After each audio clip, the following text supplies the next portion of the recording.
इय्याका नअबुदु व इय्याका नस्तईन।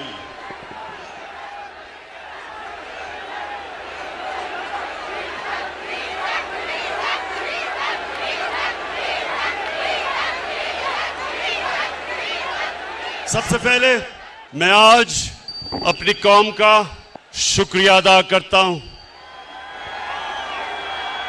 आपका मैं दिल से शुक्रिया अदा करता हूं कि आप जिस तरह मेरी कॉल पे हर पाकिस्तान के कोने से आज यहाँ आए, मेरा दिल से मैं आपकी अप्रिसिएशन और शुक्रिया अदा करता हूं। बहुत बहुत शुक्रिया आपका। मैं अपनी टीम जो ऊपर बैठी है, मेंबर्स पार्लियामेंट, मैं आज इस स्टेज से आपको खराज तहसीन पेश करता हूं कि मुझे पता है कि जिस तरह की आपको लालच दी गई, पैसे ऑफर किए आपको, जिस तरह हर किस्म की आपके ज़मीर को खरीदने की कोशिश की गई, मैं आज आपको खराज तहसीन पेश करता हूं कि माशाल्लाह आपने मुझे खुश किया। मुझे फख्र है आपके ऊपर। मैं थोड़ी अब खामोशी, क्योंकि मैंने आज आपसे बड़ी अहम बातें करनी है। इतना कई लोग दूर दूर से मेरे पास आए हैं, तो मैं चाहता हूं कि आज आप बड़ी खामोशी से मुझे सुने, क्योंकि मैंने अपनी दिल की आपसे बातें करनी है। मेरे पाकिस्तानियों, मेरे अजीम बाशऊर पाकिस्तानियों, मैंने आज आपको अमर बिन मारूफ, आ रही आवाज, मैंने अमर बिन मारूफ पे आपको जो दावत दी, उसका क्या मतलब था कि पाकिस्तानियों ये याद रखें कि हमारा मुल्क एक नजरिए के तहत बना था,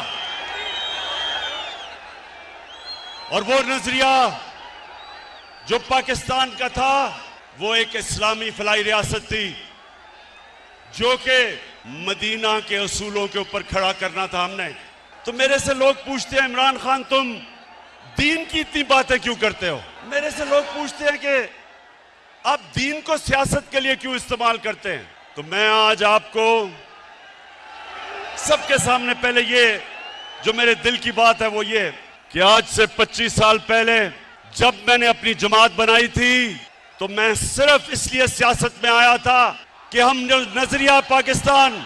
अच्छा, मुझे आप पहले हाथ खड़ा करके बताएं कि आपको आवाज आ रही है? सबको आवाज आ रही है? मेरे पाकिस्तानियों, जब मैंने सियासत शुरू की तो मेरा एक मकसद था कि मेरा मुल्क जिस नजरिए के तहत बना था, आ गई आवाज? हाथ खड़ा करके बताएं आवाज आ गई है? नहीं तो तुमने इतनी मेरी अहम तकरीर आज मिस कर देनी थी। अच्छा सुने, मैंने बड़ी बातें आपसे करनी है, और आखिर में जो मैं बात करूंगा वो सबसे अहम है। शाह महमूद कुरैशी ने जो बात की थी कि एक बाहर से मुदाखलत हो रही है पाकिस्तान में, उसके ऊपर मैं बाद में बात करूंगा। उससे पहले मेरे पाकिस्तानियों, मैं जो चीज आपने समझनी है कि जब तक हम अपने नजरिए पे नहीं खड़े होंगे, पाकिस्तान कौम नहीं बनेंगे। हमें लोगों का हजूम होगा। कौम नजरिए पे बनती है, और वो नजरिया क्या था? पाकिस्तान का नजरिया क्या है? कितने लोगों को पता है कि ये किस नजरिए के तहत बनी थी? मैं आपके सामने आज ये वाजे करता हूं कि मुझे भी बड़ी देर तक पाकिस्तान का नजरिया नहीं पता था। मुझे पता कैसे चला? 18 साल की उम्र में बाहर गया, यूनिवर्सिटी बाहर पढ़ी, फिर मैं क्रिकेट खेलता था, आधा साल दुनिया में बाहर फिरता था। तो मैं जो पाकिस्तान के नजरिए पे आया हूं, मेरे पाकिस्तानियों, अपने जाती तजर्बे के ऊपर। और वो क्या था? जैसे जैसे मुझे दीन की समझ आनी शुरू हुई, तो मुझे एक चीज मेरे ज़हन पे आई कि जो अल्लाह मुसलमानों को कहता है, जो हमारे नबी सल्लल्लाहु अलैहि वसल्लम ने मदीना का निजाम बनाया था, वो पाकिस्तान में तो नजर नहीं आ रहा, लेकिन वो मगरबी दुनिया में मुझे नजर आ रहा था।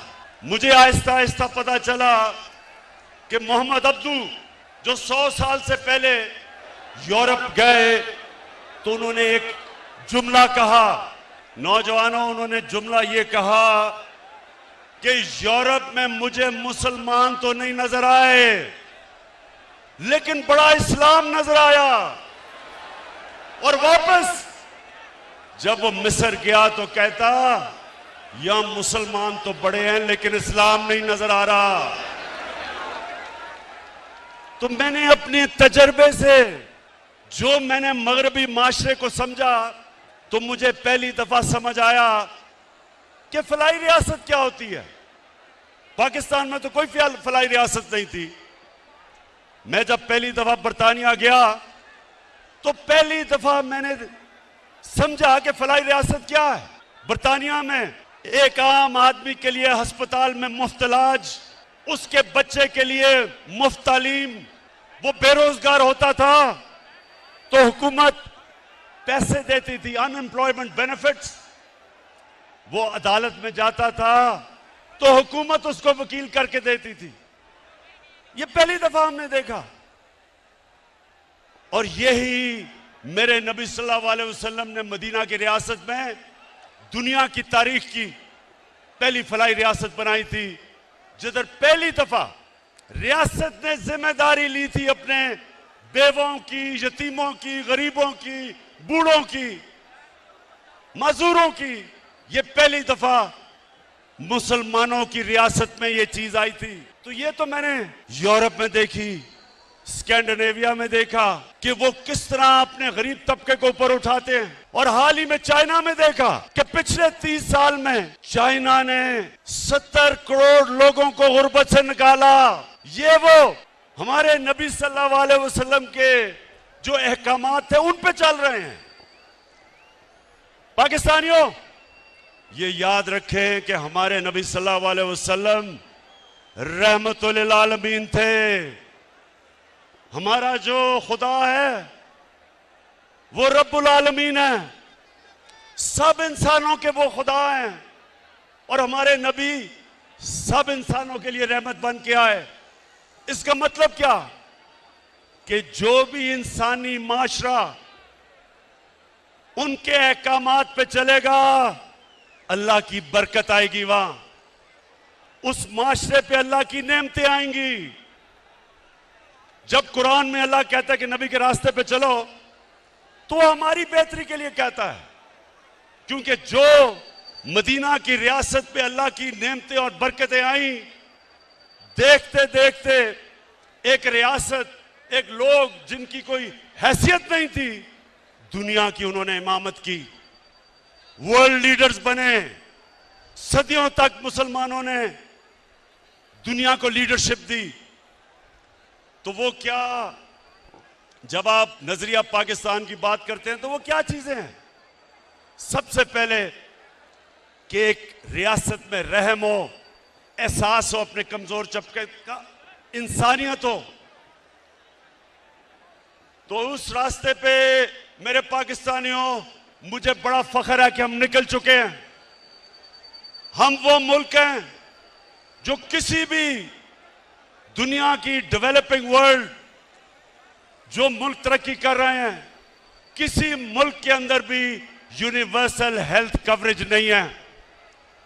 हर हमने खानदान को हेल्थ इंश्योरेंस दी 10 लाख रुपए की।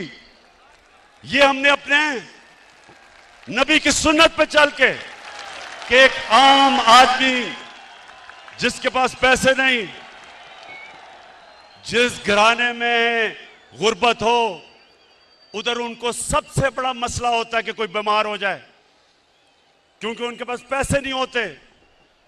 तो मेरे पाकिस्तानियों, मुझे फख्र है आज कि पाकिस्तान में वो हम हेल्थ इंश्योरेंस लेके आए हैं कि गरीब से गरीब आदमी एक प्राइवेट हॉस्पिटल में अपना जाके इलाज करवा सकता है, जिधर वो सोच भी नहीं सकता था, पहले तसव्वुर भी नहीं था।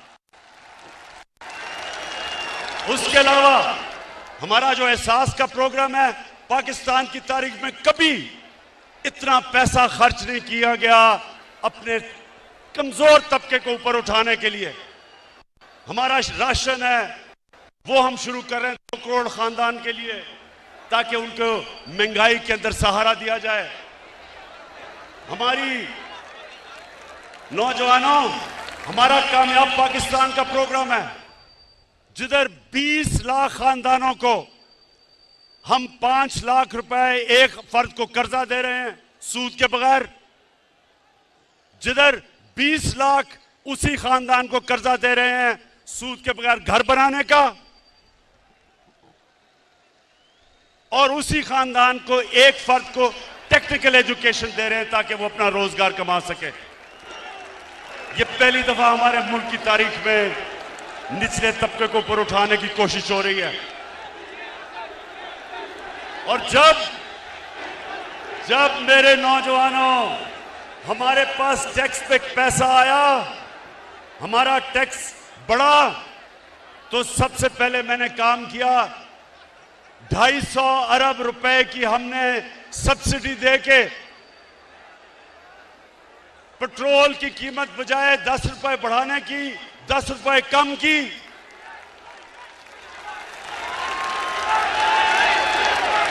फजल रहमान की कीमत बढ़ाने 10 रुपए कम की।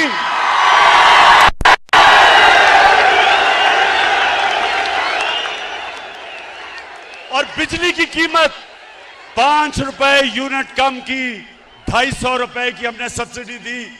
और मैं आपको आज यकीन दिलाता हूं कि जैसे जैसे मैं पैसा इकट्ठा करता जाऊंगा, जैसे जैसे मैं टैक्स का पैसा इकट्ठा करता जाऊंगा, वो सारा पैसा मैं अपनी कौम पे खर्च करूंगा, उनके लिए साजियां पैदा करूंगा, उनके सपोर्ट करूंगा।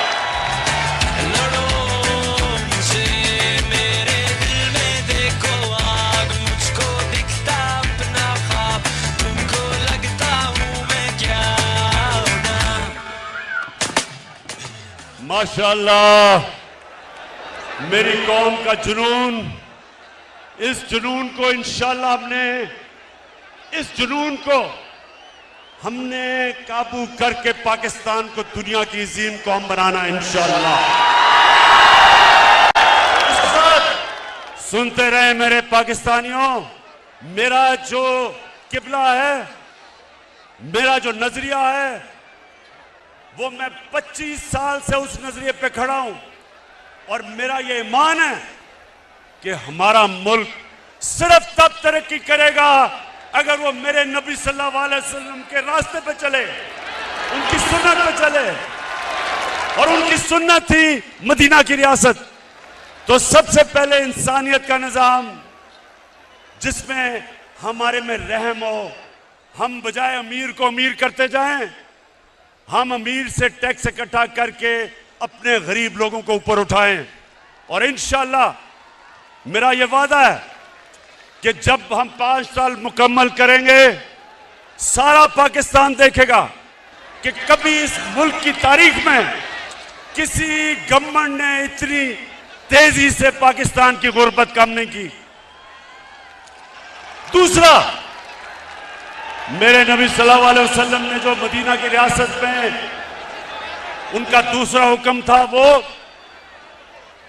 इंसाफ, कानून की हुक्मरानी।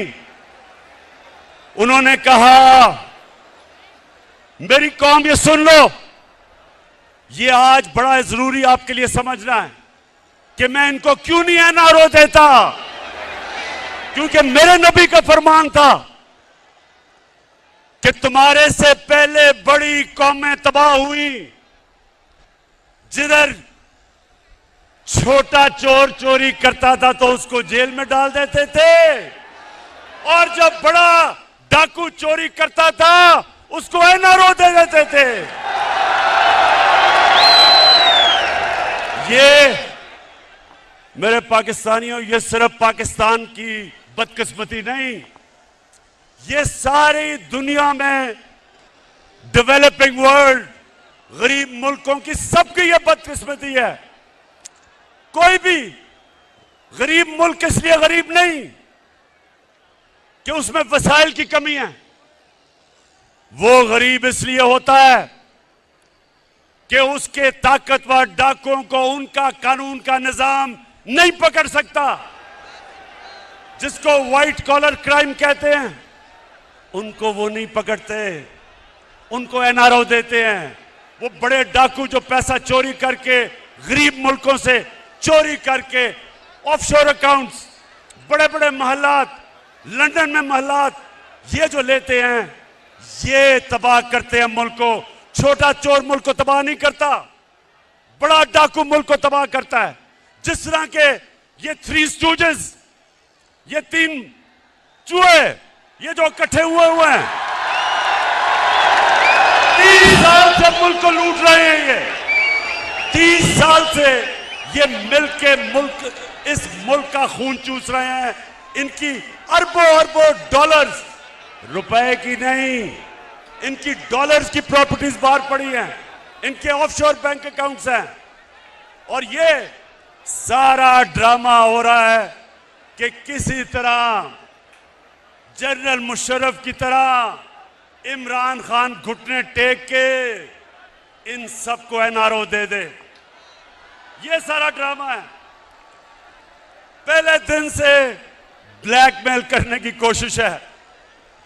जब मौका मिलता है हुकूमत को गिराने की सिर्फ एक वजह से कोशिश करते हैं कि जनाब हम कोई खास अल्लाह के मखलूक हैं, हम चोरी करें, डाका मारें, इनको कोई खास ऐसी मखलूक है कि इनको सब कुछ माफ हो जाना चाहिए। और जनरल मुशर्रफ ने जो इस कौम पे जुल्म किया, इनके प्रेशर में आके अपनी कुर्सी बचाने के लिए, अपनी गवर्नमेंट बचाने के लिए उसने इस मुल्क के ऊपर जो जुर्म किया, इन चोरों को एनआरओ दिया, उसकी वजह से लूट मार हुई 10 साल। आज जो हम बोझ उठा रहे हैं, हम जो इनके लिए हुए कर्जों की किस्तें अदा करने पे जो हम बोझ उठा रहे हैं, वो सिर्फ और सिर्फ इसलिए कि जनरल मुशर्रफ ने अपनी हुकूमत बचाने के लिए इनको एनआरओ दिया। तो ये तैयार हो जाए नौजवानों, इमरान खान जो मर्जी ये कर ले, हुकूमत जाती है जाए, जान जाती है जाए, कभी इनको माफ नहीं करूंगा। जाग उठा है सारा वतन साथियों, मुजाहिदों, जाग उठा है सारा वतन साथियों, मुजाहिदों। जी, अब जो हमारे नबी सल्लल्लाहु अलैहि वसल्लम ने मदीना की रियासत में कानून की बालादस्ती कायम की थी, सुनो मेरे नौजवानों, हजरत अली रज़ियल्लाहु ताला, उनका मुकाम किधर? उनका मुकाम हमारे दिलों में, हमारे दीन में, हमारी तारीख में। वो खलीफा वक्त होते हैं। और एक यहूदी के साथ केस लगता है अदालत में।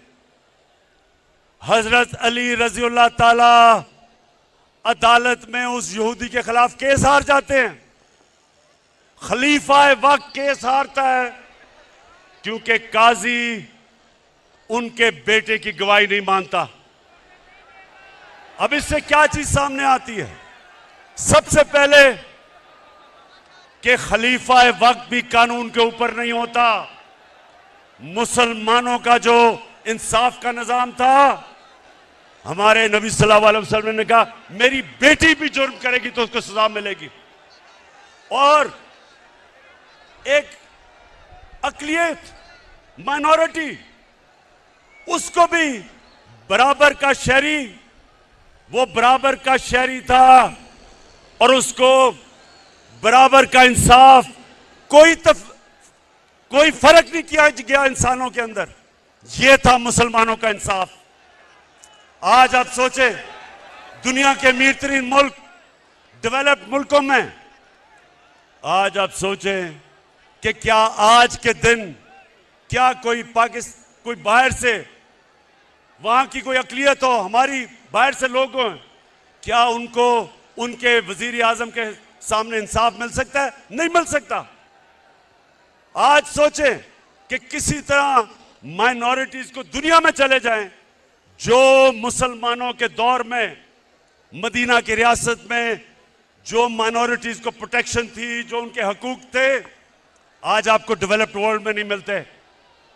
तो इसका मतलब क्या है कि रहमतुल आलमीन सब इंसानों के लिए रहमत बन के आए थे, इंसानियत को इकट्ठा करने आए थे, तकसीम नहीं करने आए थे, नफरतें नहीं पैदा करने आए थे।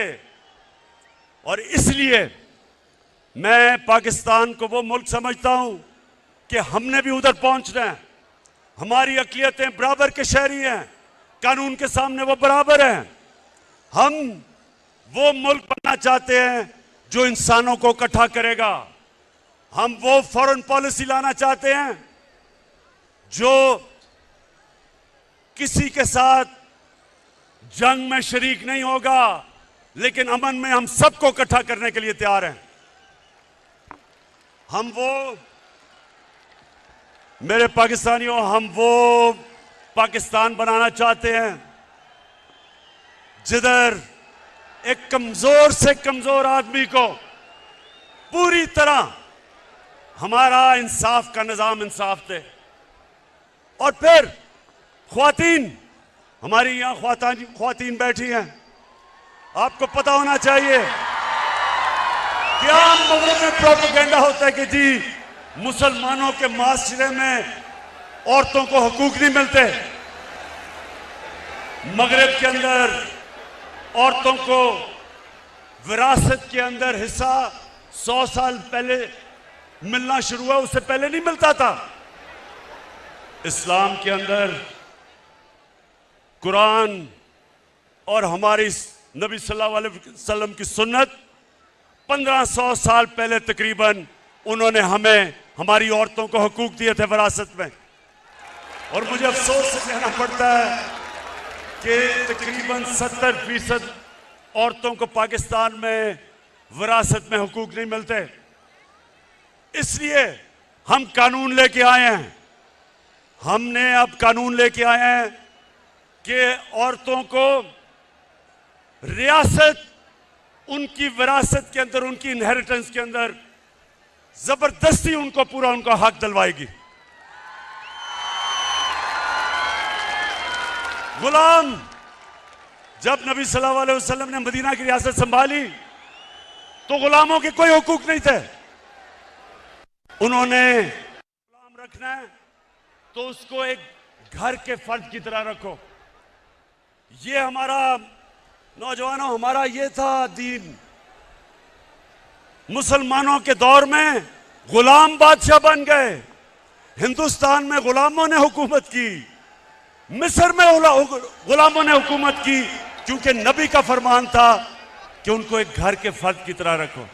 तो मेरे पाकिस्तानियों, मुझे बड़ा अफसोस होता है जो मैं मदीना की रियासत जिस तरफ हम सफर पर निकले हुए हैं, मैं ये चाहता हूं कि हम घर के मुलाजमों को, उनको भी उसी तरह रखें, उनको भी अच्छा खाना दें, उनके भी हुकूक रखें, वो भी इंसान है। ये हमारी नबी की सुन्नत है। पाकिस्तानियों, सुनते जाओ, मैं आपको सफर बता रहा हूं कि आपका नजरिया क्या है, किस लिए यह मुल्क बना था, अल्लामा इकबाल की क्या ख्वाब थी। क्योंकि आज 200 मिलियन यानी 20 करोड़ मुसलमान हिंदुस्तान में हैं, लेकिन जो हिंदुस्तान में भी मुसलमान थे उन्होंने भी पाकिस्तान के लिए वोट किया था, क्योंकि वो ख्वाब थी, वो देखना चाहते थे कि मदीना की रियासत के तर्ज पे मुल्क खड़ा हो। अच्छा, अब सुने, मैं अभी आखिर में आपसे जो मेन बात करने के लिए आप सबको बुलाया, मैं जरा आगे चलूं।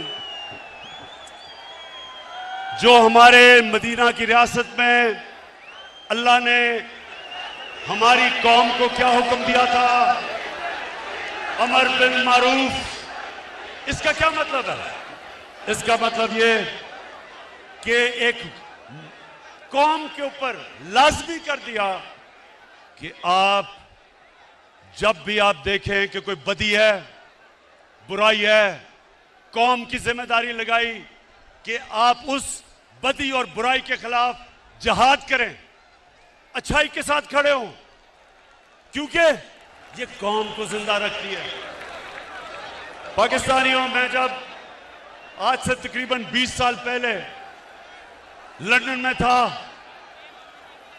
इराक के ऊपर हमला करने लगा था अमेरिका और बरतानिया, 20 लाख लोग निकले।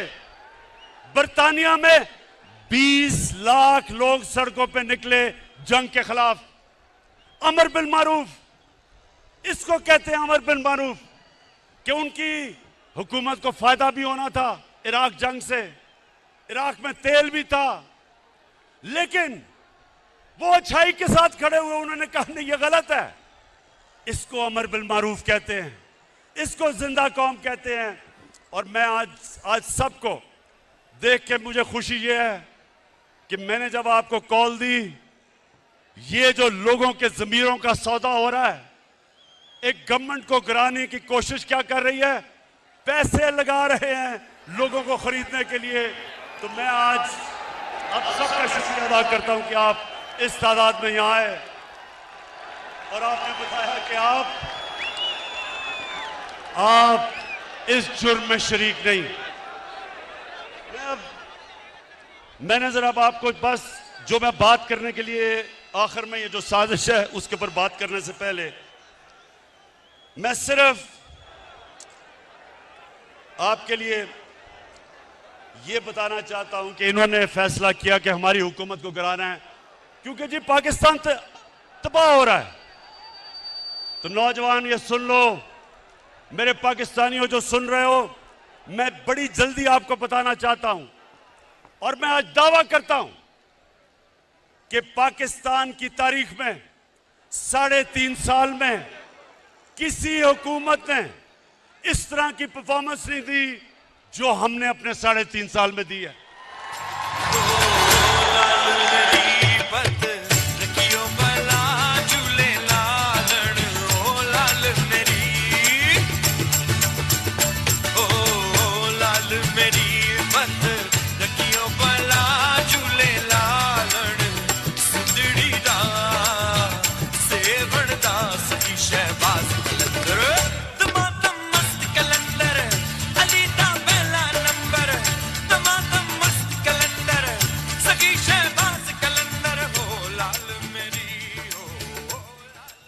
अच्छा, अब जो यहां मेरे नौजवान हैं, आपने डिसिप्लिन का मुजाहरा करना है, ये बड़ा जरूरी है, क्योंकि आपने मेरी बात सुननी है, इसलिए तंग नहीं करना लोगों को, डिसिप्लिन रहना है।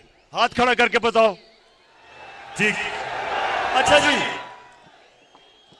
अब मैं बड़ी जल्दी आपको बताना चाहता हूं कि हमारी हुकूमत ने क्या किया। डीजल की मैं बाद में बात करूंगा, अभी ठहर जाए।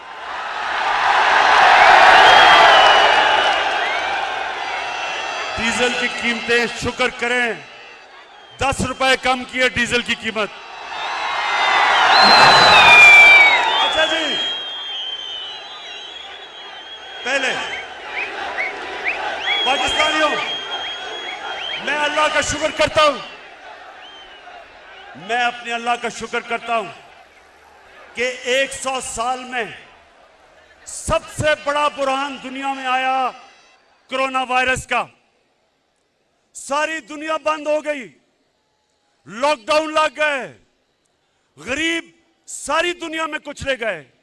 जब आप एक मुल्क को बंद कर देते हैं तो बेचारा दिहाड़ीदार, टैक्सी वाला, रिक्शे वाला, वेल्डर, पेंटर, वो लोग जो दिहाड़ी कमा के अपने बच्चों का पेट पालते हैं, वो सब बेरोजगार हो जाते हैं। तो जब सारी दुनिया बंद की गई, मेरे पाकिस्तानियों, मैं अल्लाह का शुक्र करता हूं कि मैंने जब अपने मुल्क को बंद नहीं किया, मुझे तनकीद हुई, लोगों ने कहा कि ये इमरान तबाह कर रहा है पाकिस्तान को। सिंध की हुकूमत उन्होंने बंद कर दिया, मेरी बात नहीं मानी। लेकिन आज जो सबसे बड़ा क्राइसिस था दुनिया का, मैं आज फख्र से अपनी कौम के सामने खड़ा हूं और सारी दुनिया ने तस्लीम किया कि जो पाकिस्तान ने कदम उठाए, सारी दुनिया तस्लीम करती है कि अपनी कौम को भी बचाया, कोरोना से बचाया, अपनी माइशत को बचाया, अपने गरीबों को बचाया।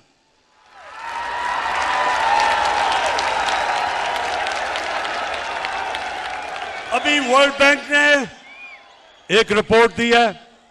इस रिपोर्ट के मुताबिक सारे बर्रे सगीर में आज जिधर सबसे कम बेरोजगारी है वो पाकिस्तान है।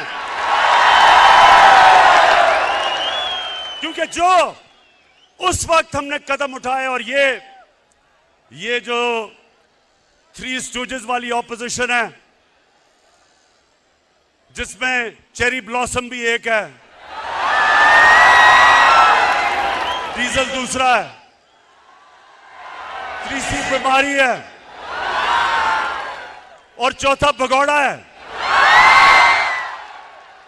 इन सारों ने मेरी तनकीद की और मैं अपने अल्लाह का शुक्र करता हूं कि उसने मेरे मुल्क को निकाला उसमें से। और मैं उस दौरान जब सारी दुनिया की माइशत तबाह हो रही थी, पाकिस्तान वो मुल्क है जिसने 5.6% के ऊपर हमारी माइशत ने तरक्की की, जो सारे दंग रह गए, ऑपोजिशन दंग रह गई। अल्लाह का शुक्र अदा करता हूं। तो हमने क्या किया उस दौरान जब दुनिया मुश्किल में थी? पाकिस्तान की एक्सपोर्ट्स रिकॉर्ड, हमारी मुल्क की तारीख में सबसे ज्यादा एक्सपोर्ट्स पाकिस्तान ने की।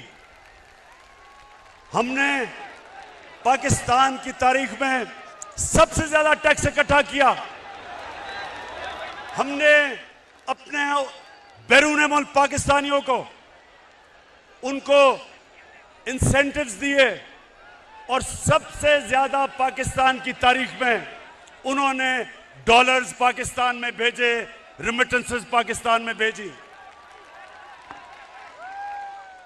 हमारी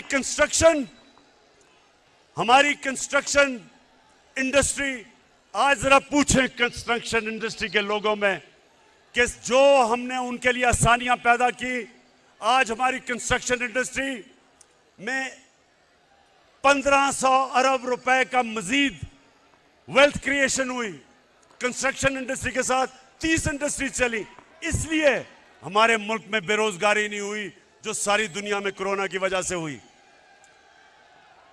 हमारा जो ज़राअत थी, नौजवानों ये सुनते रहो, क्योंकि 60% पाकिस्तान ज़राअत के ऊपर रहता है, देहात में रहता है। आज आप अपने किसानों से पूछो कि इस मुल्क की तारीख में सबसे ज्यादा पैसा ज़राअत में गया। 5 फसलें पाकिस्तान की तारीख में सबसे रिकॉर्ड फसलें हुई। गंदम रिकॉर्ड, गंदम की फसल रिकॉर्ड, चावल की फसल रिकॉर्ड, मकई की फसल रिकॉर्ड, चावल की फसल रिकॉर्ड, और अभी ये आलू की फसल आई है वो भी रिकॉर्ड तोड़ गई है माशाल्लाह। ये क्यों हुआ? क्योंकि हमने किसानों की मदद की। हमें जो पहले शुगर मिल माफिया किसानों को पैसे नहीं देता था, पूरी तरह कटौती करता था, उनको देर तक, साल तक पैसे नहीं देता था, हमने किसानों के साथ खड़े हुए, हमने अपने किसानों को खड़ा किया, हमने उनको प्रोटेक्ट किया, हमने हुकूक दिलवाए, किसान को पैसा दिलवाया, उसने अपनी जमीन पे पैसा लगाया, जमीन में जब पैसा लगा तो पैदावार बढ़ी, पाकिस्तान का फायदा हुआ। तो मुझे बड़ा फख्र है अपने किसानों पे। और फिर नौजवानों, इंडस्ट्री, आज पाकिस्तान की इंडस्ट्री तेजी से बढ़ रही है। हमारी टेक्सटाइल इंडस्ट्री, आज मजदूर नहीं मिलते टेक्सटाइल फैक्ट्रियों को, क्योंकि वो हमारी इंडस्ट्री चल रही है, रिकॉर्ड एक्सपोर्ट कर रही है, मुल्क आगे बढ़ रहा है, इंडस्ट्रियलाइजेशन की तरफ जा रहा है। नया पैकेज दिया हमने स्मॉल और मीडियम इंडस्ट्री को। आपको चेंबर ऑफ कॉमर्स वाले लोग बताएंगे कि पहली दफा एक हुकूमत अपनी इंडस्ट्री को पूरी तरह अपनी इंडस्ट्रीज के साथ खड़ी है, ताकि जब इंडस्ट्री बढ़ेगी, रोजगार बढ़ेगा, मुल्क में पैसा बढ़ेगा, टैक्स बढ़ेगा, और जब टैक्स बढ़ेगा तो मैं अपनी कौम के ऊपर खर्च करूंगा, आसानियां पैदा करूंगा अपनी कौम की। फिर नौजवानों, ये तैयार हो जाओ, पहली दफा पाकिस्तान में तनख्वाहदार लोगों के लिए, जिनके पास कभी भी पैसा नहीं था अपना घर खरीदने के लिए, हमने पहली दफा पाकिस्तान के बैंकों के साथ मिलकर 30 अरब रुपया उनको सब्सिडी दी। आज पहली दफा बैंक कर्जे दे रहे हैं छोटे लोगों को, जो तनख्वाहदार लोग थे, जो बेचारे किराए के घरों में रहते थे। हमने बैंकों को पैसा दिया, बैंक कर्जे दे रहे हैं। जो आदमी या जो एक खानदान किराए के घर में रहता था, अब उसी किराए पे वो बैंक को किस्तें देगा और वो घर उसका अपना हो जाएगा, अपनी छत होगी। रोटी कपड़ा मकान का किसका नारा था, और मेरे अल्लाह का शुक्र है कि वो काम किससे ले रहा है। फिर तैयार हो जाओ। ये कहते हैं ना कि इस गवर्नमेंट ने किया कुछ नहीं। मैं चैलेंज करता हूं, 30 साल से ये हुकूमत कर रहे हैं, मुझे चैलेंज हो, मैं इनको करता हूं कि आप बताएं कि आपने मुल्क के पानी, जो बहुत बड़ा मसला बनता जा रहा है मुल्क का, शहरों के अंदर पानी नहीं है, लाहौर के अंदर पानी नीचे चला गया, कराची में टैंकर माफिया है, आज पिंडी में पानी कम है। क्या किया इन्होंने? मैं बताता हूं हमने क्या किया। पहली दफा 50 साल के बाद पाकिस्तान में बड़ी डैम्स बन रही हैं।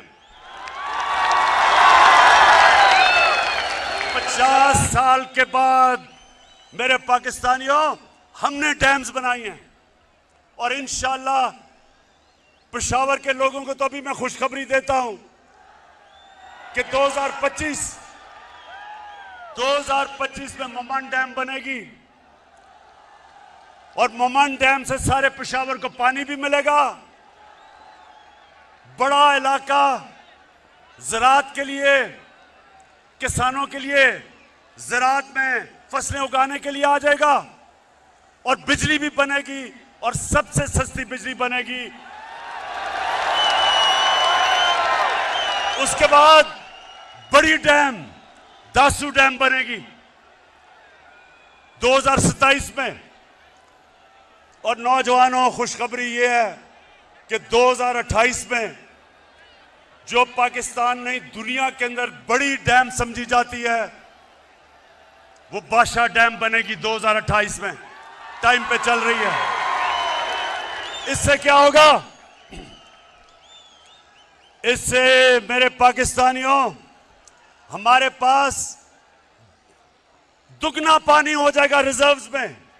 हमारा पानी जो हमारी डैमों में दुगना होगा, इसका मतलब काश के लिए हमारे पास पानी दुगना हो जाएगा। इसका मतलब शहरों में हम पानी दे सकेंगे। ये जो पानी के मसले आ रहे हैं आगे, इससे इंशाअल्लाह पाकिस्तान की दौलत में इजाफा होगा।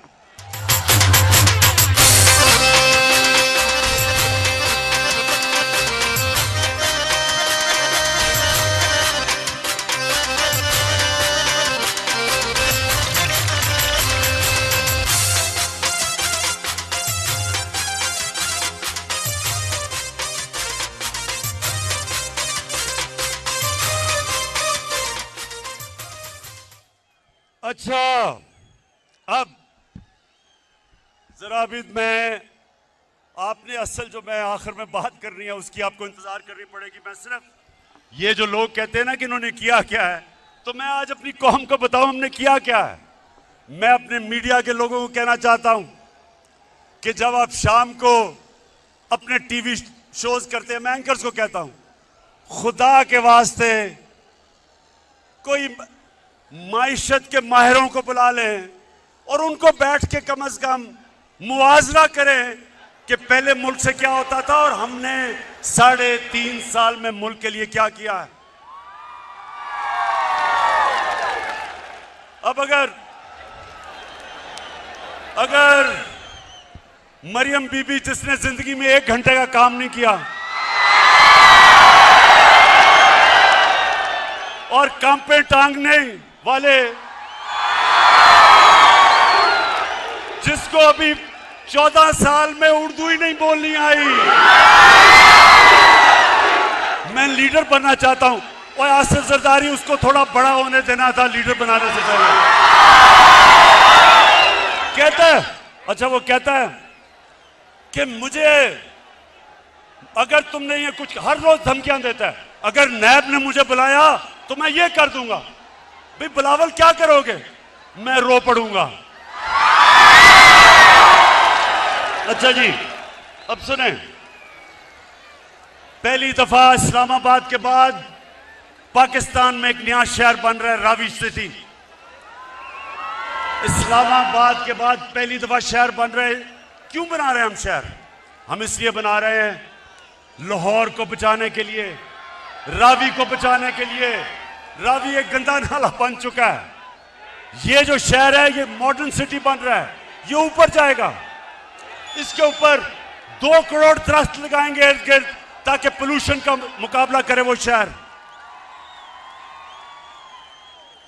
वाटर ट्रीटमेंट प्लांट्स बनेंगे ताकि बजाय सारा सूरज का पानी रावी में जाए और वो नीचे सिंध तक जाए, हम ट्रीट करके साफ पानी दरिया में करें, दरिया को रिवाइव करें, ऊपर बैराज बनाएं ताकि लाहौर की वाटर टेबल ऊपर आए। और फिर से मैंने कहा, जब 2 करोड़ दरख्त लगेंगे तो आबो हवा साफ होगी, पोल्यूशन कम होगी। ये पहली दफा इस्लामाबाद के बाद दूसरा शहर बन रहा है, मेगा प्रोजेक्ट है। फिर हमने लाहौर का वॉल्टन एयरपोर्ट था, उसको चेंज करके सेंट्रल बिजनेस डिस्ट्रिक्ट बनाया। ये आप देखेंगे कि दुबई की तरह, लोग तो दुबई जाते हैं ना, अब वो लाहौर के सेंट्रल बिजनेस डिस्ट्रिक्ट में जाया करेंगे। एक मॉडर्न, पूरा एक शहर के अंदर एक मॉडर्न डिस्ट्रिक्ट बनेगी। और फिर शेख साहब, शेख रशीद साहब, आपके लिए खुशखबरी, नाला लेई प्रोजेक्ट बन रहा है। रावलपिंडी को तब्दील करने के लिए, उसको एक मॉडर्न शहर बनाने के लिए नाला लेई जो है उसका भी ट्रीटमेंट प्लांट बनेंगे, साफ पानी करेंगे। उसके साथ एक हाई राइजेस बनेंगी, एक मॉडर्न, बजाय के शहर फैलते जाएं, ज़राई जमीन खत्म होती जाए। शहरों को अब हम रोकेंगे। मास्टर प्लान बना रहे हैं सारे पेशावर के, सारे बड़े शहरों के, इनको ऊपर लेके जाएंगे, ज़राअत की जमीन बचाएंगे और इनके सारी सीवरेज सिस्टम, पानी का मसला, बिजली, ये सारी हम इंशाल्लाह शहरों को मास्टर प्लान बना के लेके आ रहे हैं। ये कभी किसी गवर्नमेंट ने 30 सालों ये हुकूमत करते रहे, किसी ने कभी इस तरह का काम नहीं किया। फिर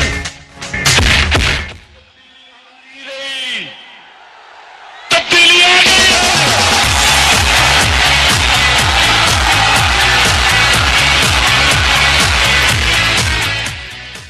माशाल्लाह माशाल्लाह, जुनून आपका मैं मान गया हूं। अच्छा आप सुनते जाए। नहीं, डीजल बाद में।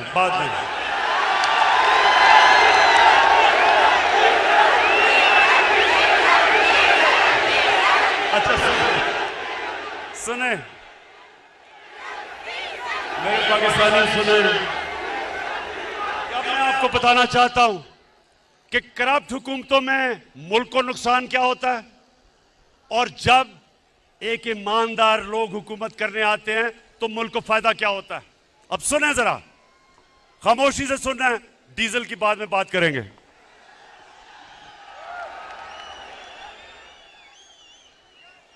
मेरे पाकिस्तानियों, आज से 11 साल पहले, ये गौर से सुननी है आपने बात, आज से 11 साल पहले बलूचिस्तान के अंदर कोयले और तांबे की कानें थी रेकोडिक में।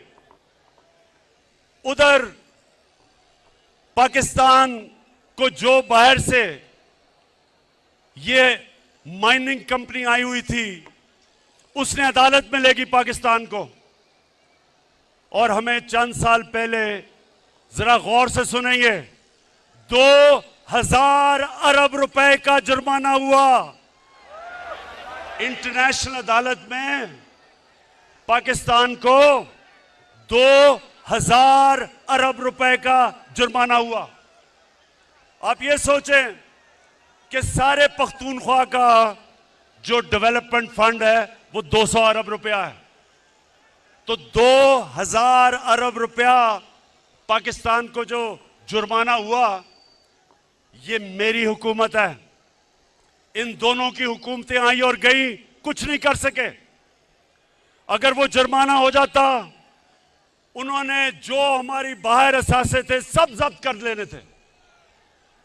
मुझे बड़े फख्र से, और मैं आज अपनी टीम को खराज तहसीन पेश करता हूं, मेरी जबरदस्त टीम ने जाके 3 साल मुसलसल हमने नेगोशिएशन की, और मैं आज फख्र से अपनी कौम के सामने खड़ा होकर कहता हूं कि हमने तो 2000 अरब का हर्जाना, वो जो जुर्माना भी खत्म किया, और उसी माइनिंग कंपनी को पाकिस्तान वापस लेके आए, और वो 9 अरब डॉलर की इन्वेस्टमेंट कर रही है पाकिस्तान में।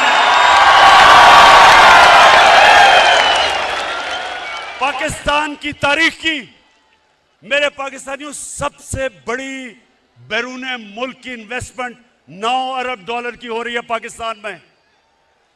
सबसे पहले तो मैं बलूचिस्तान के लोगों, आज मैं आपके लिए इतना खुश हूं क्योंकि इसका ज्यादा पैसा आपके पास जाएगा। बलूचिस्तान पीछे रह गया है।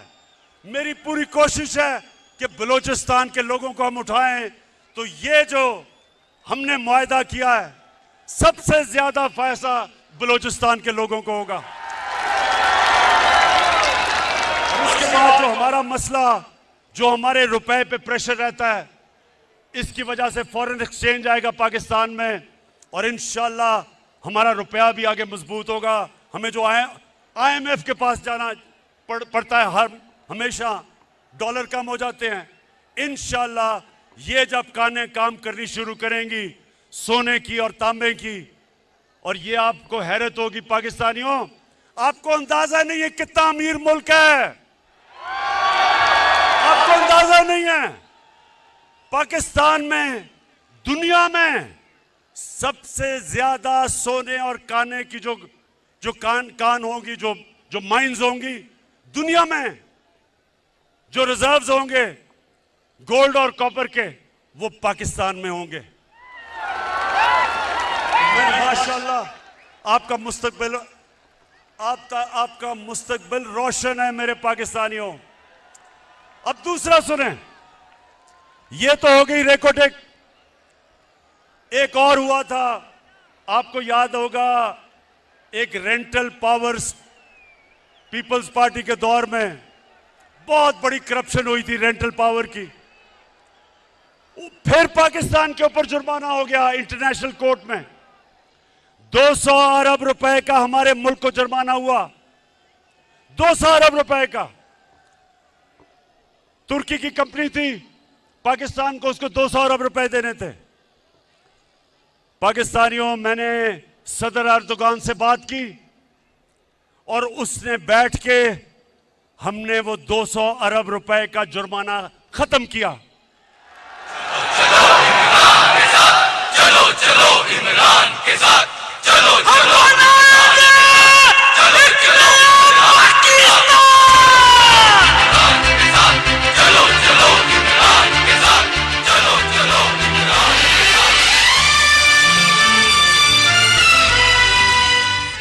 मुझे नौजवानों जो ऊपर चढ़े हुए हो, मुझे पता है आपका जुनून लेकिन मुझे डर है आप गिरना पड़ो।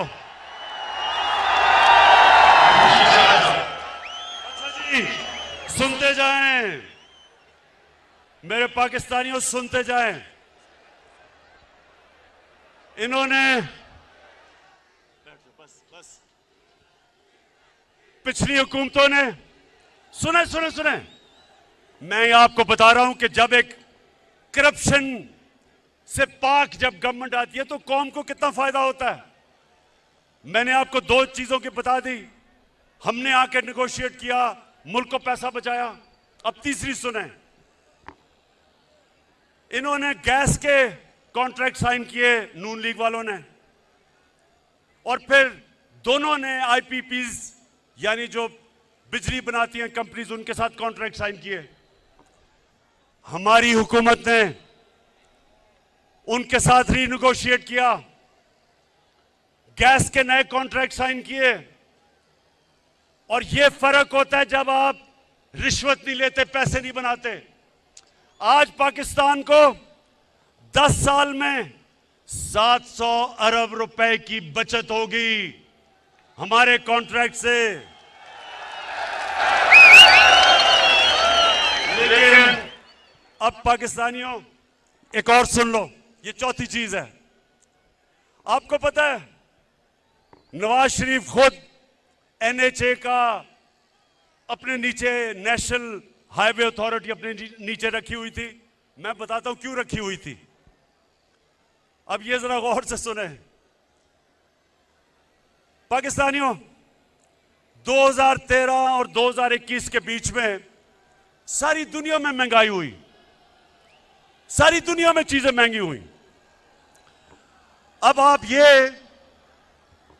एनएचए की वेबसाइट पे चले जाएं, वेबसाइट के ऊपर लिखा हुआ है कि 2013 में फी किलोमीटर सड़क कितनी कीमत पे बनती थी और 2021 में सड़क फी किलोमीटर कितनी में बनेगी। अब सोचे ना, 2021 में जाहिर है ज्यादा महंगी हुई होगी क्योंकि महंगाई हो गई। लेकिन मेरे पाकिस्तानियों, आपको हैरत होगी कि नून लीग ने जो 2013 में सड़कें बनाई और जो हमने 2021 में सड़कें बनाई, और ये सारा रिकॉर्ड एनएचए की वेबसाइट पे है। तो जो 2021 में सड़क बनी वो 2013 की जो सड़क फी किलोमीटर बनी 23 करोड़ रुपया सस्ती बनी।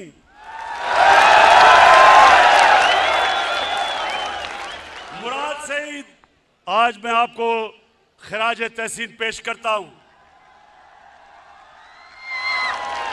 एनएचए इनके नीचे है।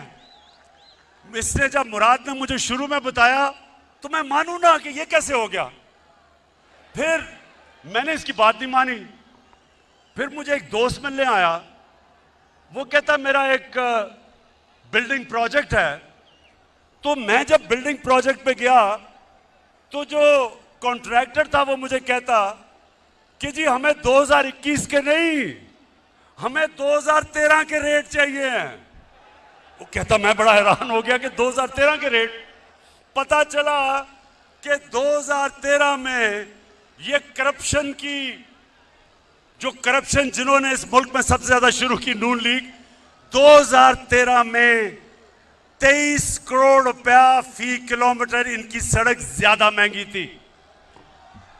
इसका मतलब हमने कैलकुलेट किया। अब पाकिस्तानियों ये सुनो कि चोरी किस तरह ये मुल्क लूटा गया है। हमने कैलकुलेट किया कि जिस रेट पे इन्होंने सड़कें बनाई, इन्होंने 1000 अरब रुपए की चोरी की मुल्क से, 1000 अरब रुपए की। यानी कि एक ईमानदार हुकूमत ने 1000 अरब रुपया अपनी कौम का बचाया, जिसकी वजह से दुगनी सड़कें बनाई हैं हमने, इनसे दुगनी सड़कें बनाई हैं, जो पैसा बचा। मैं आने लगा हूं बस आखिरी बात जो मैं असल जिसलिए आपको बुलाया था। आज सबके लबों पे है तराना इंसाफ का, यारो आने वाला है ज़माना इंसाफ का। मैं सिर्फ दो आने वाली नस्लों के लिए दो चीजें, मुझे पूछो, मैं इनसे पूछता हूं, 30 साल से आप हुकूमत में थे, कभी आपने सोचा अपनी आने वाली नस्लों का?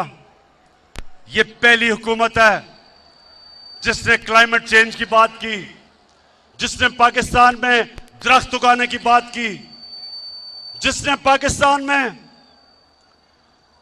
सबसे पहले 1 अरब दरख्त उगाए पख्तूनख्वा में 2013 और 18 के बीच में, और आज हम 10 अरब इंशाल्लाह अपने मुल्क में दरख्त उगा के अपने आने वाली नस्लों के लिए एक बेहतर पाकिस्तान इंशाल्लाह छोड़ के जाएंगे।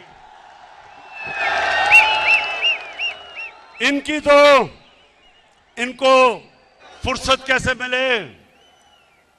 इनको तो सारी छुट्टियां, बच्चे सब कुछ लंदन में बैठे हैं, इनको तो पाकिस्तान की क्यों फिक्र हो? ये तो नस्लों के लिए लंदन के लिए तैयारी करवा रहे हैं, घर महलात खरीद रहे हैं। पाकिस्तानियों, जो दूसरी चीज मैं आज आपके सामने, सबके सामने जो कहना चाहता हूं कि आपको अंदाजा नहीं कि हमारा मुल्क में अल्लाह ने किस किस्म की खूबसूरती और किस किस्म की नेमतें बख्शी हैं।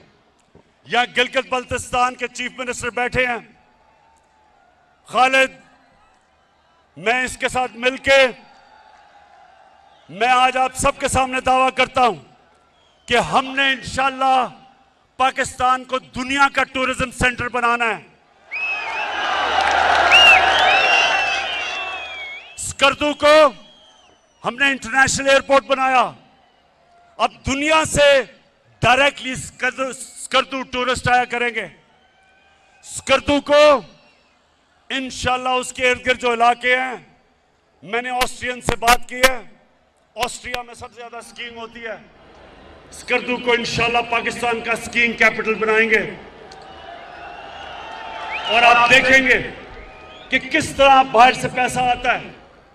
हमारे मुल्क में जिस तरह की खूबसूरती है, किसी ने सोचा ही नहीं टूरिज्म को डेवलप करने का।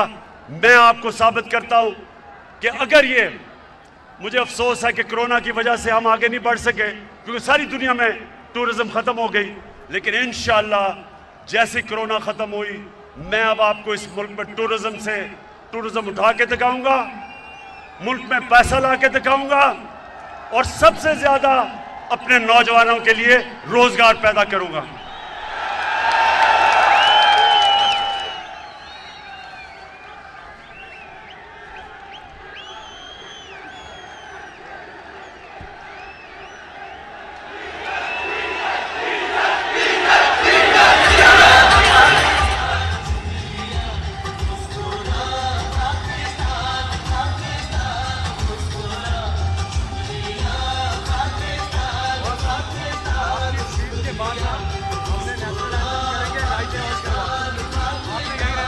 बैठ जाओ, और क्या, बस उसके बाद अल्लाह करेंगे, अल्लाह।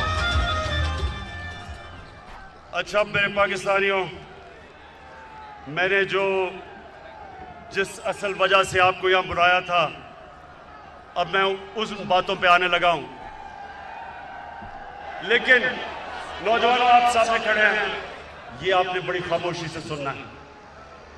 ये मैं सीरियस बात करने लगा हूं, मैं अपने मुल्क के मुस्तकबिल की बात करने लगा हूं। मैं जो ये साजिश हुई है और ये जो हो रही है, इसके ऊपर बात करने लगा हूं।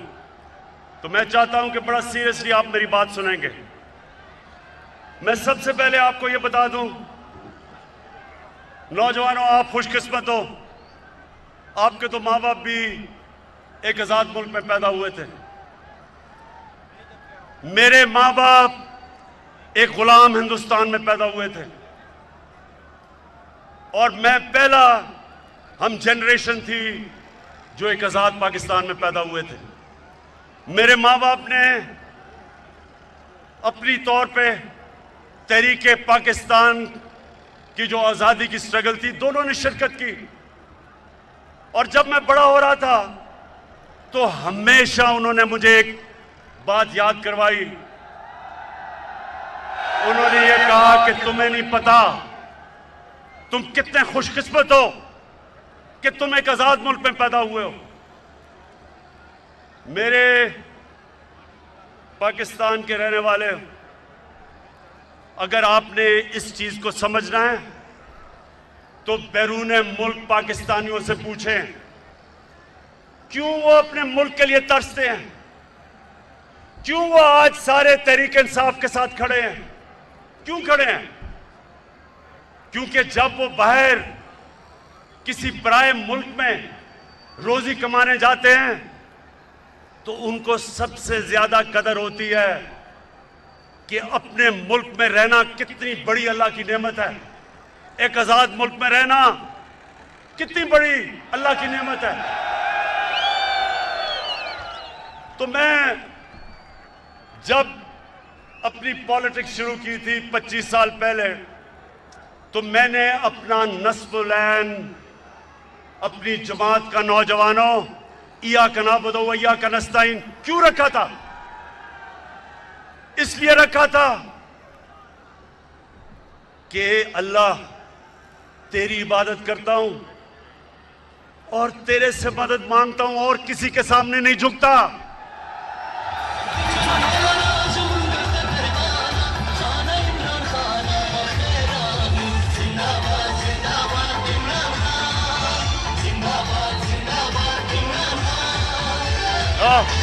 ओए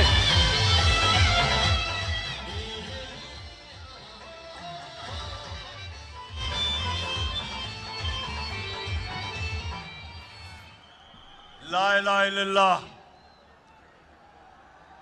पाकिस्तान जब बन रहा था तो नारा था कि पाकिस्तान का मतलब क्या।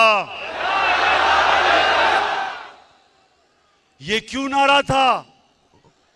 ये नारा एक गैरतमंद कौम का था कि अल्लाह तेरे सिवा कोई खुदा नहीं, ला इलाहा इल्लल्लाह इंसान को गैरत देता है।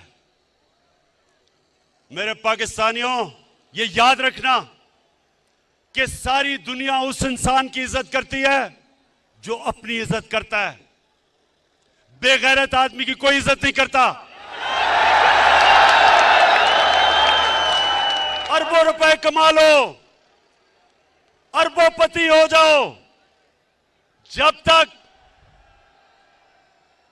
अरबों रुपए, अरबोपति, लेकिन जो इंसान के सामने झुकता है कोई इंसान उसकी इज्जत नहीं करता। तो मेरे पाकिस्तानियों, क्योंकि मैं आज आपके दिल की बातें कर रहा हूं, मुझे पॉलिटिक्स में आने की कई वजूहात थी।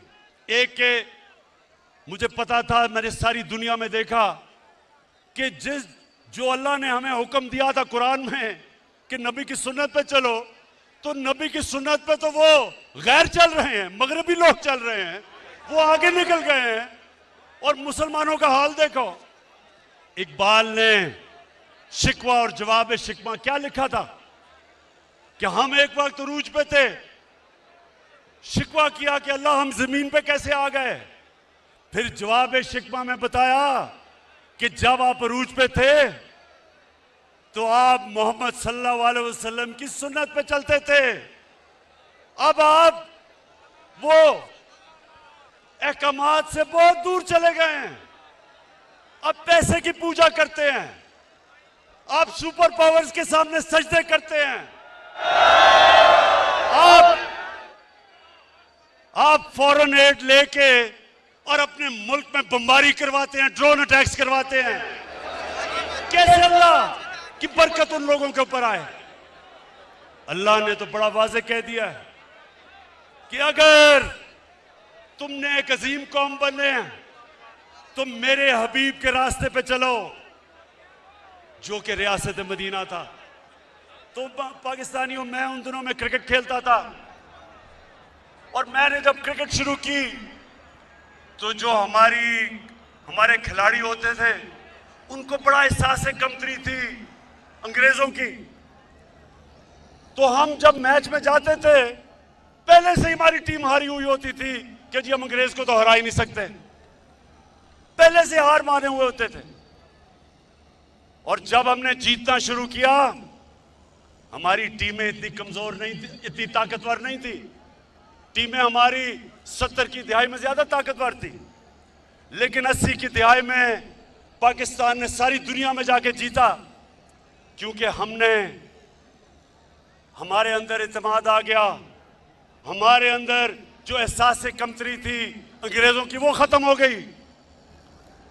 हम जब कदम रखते थे ग्राउंड पे तो हम ये समझते थे कि कोई हमें हरा नहीं सकता। इस इत्मीनान की वजह से हम ऊपर आए। तो मैंने जब अपने मुल्क को देखा, हमारे मुल्क में मुझे कभी नहीं भूलता, शायद आपको बड़ेों को याद हो, एक रमजी यूसुफ एक आदमी था, अमेरिकनों ने कहा हमें दो, 90 की दिहाई में हमने कोई कानून के मुताबिक चले बगैर हमने उसको अमेरिका के हवाले कर दिया। अब ये सुने हुआ क्या, मेरे पाकिस्तानियों, ये सुने क्या हुआ। अदालत में वो जाता है, रमजी यूसुफ, उसका वकील जज के सामने क्या कहता है ये जरा सुनो। जज के सामने कहता, जज ने कहा कि इसको सजा होनी चाहिए, इसको तो पाकिस्तान की हुकूमत ने भेज दिया हमारे पास, पाकिस्तान की हुकूमत समझती है कि इसको सजा होनी चाहिए। तो पाकिस्तानियों, वो रमजी यूसुफ का वकील अदालत में खड़े होकर कहता कि पाकिस्तानी डॉलरों के लिए अपनी मां बेच सकते हैं। मुझे यह कभी नहीं भूलता, मुझे शर्म ये आई कि मेरी कौम गैरतमंद है, लेकिन जो इसके लीडर हैं वो बेगैरत है। जो मुल्क के लीडर, सरबरा अपने लोगों के साथ नहीं खड़ा हो सकता, उनके हुकूक की हिफाजत नहीं कर सकता, सुपर पावर से एड की लालच में घुटने टेक देता है, याद रखें वो मुल्क कभी तरक्की नहीं कर सकता। खुददार कौमें ऊपर जाती हैं, भीख मांगने वाली और कर्जे मांगने वाली कभी कौमें तरक्की नहीं करती। तो मैं जब पाकिस्तान में मैंने सियासत शुरू की, मैंने तब एक बात कही थी कि क्योंकि मेरे दिल में ला इलाहा इल्लल्लाह है, मैं कभी किसी के सामने नहीं झुका और मैं कभी अपनी कौम को किसी के सामने नहीं झुकने दूंगा।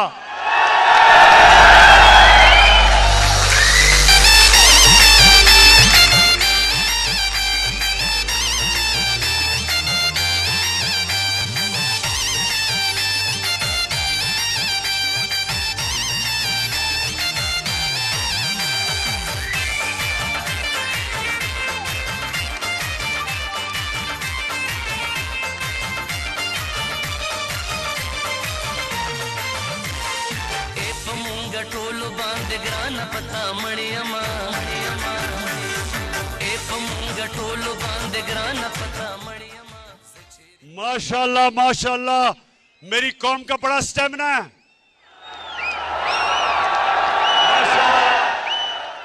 अच्छा, ये जो मैं आपके सामने बात करने लगा हूं, ये मैं आपको बता दूं कि मैं बड़ी कम तकरीर लिखता हूं, लेकिन क्योंकि ये बात एक ऐसी है कि मैं ये नहीं चाहता कि मैं जज्बात में आके कोई ऐसी बात कर दूं कि हमारे मुल्क को हमारी फॉरेन पॉलिसी इफेक्ट उससे हो जाए। तो इसलिए मैं जिम्मेदार होके बड़ा ये तकरीर लिखी और मैं आपको एक एक जुमला बताता हूं। अब जरा आपने गौर से सुना है। हमारे मुल्क को हमारे पुराने लीडर्स की करतूतों के हाथों धमकियां मिलती रही। हमारे सुनते रहे, हमारे मुल्क को हमारे पुराने लीडर्स की करतूतों की वजह से धमकियां मिलती रही। ये सुने अगला, हमारे मुल्क में मुल्क के अंदर मौजूद लोगों की मदद से हुकूमतें तब्दील की जाती रही। समझ गए? अपने लोगों की मदद से हुकूमतों को तब्दील किया। भुट्टो, जुल्फिकार अली भुट्टो, उसने जब मुल्क को आजाद फॉरेन पॉलिसी देने की कोशिश की, जुल्फिकार अली भुट्टो, मेरे उससे बहुत इख्तलाफात होंगे लेकिन मुझे उसकी खुददारी हमेशा पसंद थी। तो उसने मुल्क को जब आजाद फॉरेन पॉलिसी देने की कोशिश की तो फजल रहमान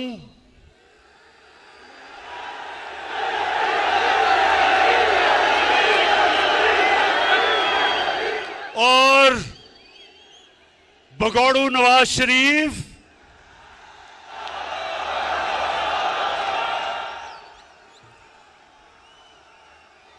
इनकी सुनते रहें, सुने सुने सुने सुने, अभी मैं वहां भी आता हूं कि इन दोनों की उस वक्त की पार्टियों ने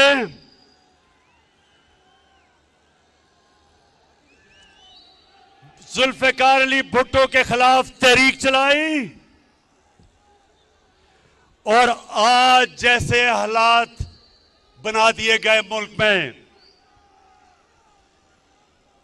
और उन हालात की वजह से जुल्फिकार अली भुट्टो को फांसी दी गई। गौर से सुने एक एक बात जो मैं आपके सामने रख रहा हूं।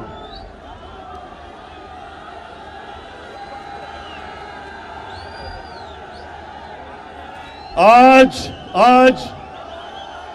क्या हुआ? आज आ रही आवाज?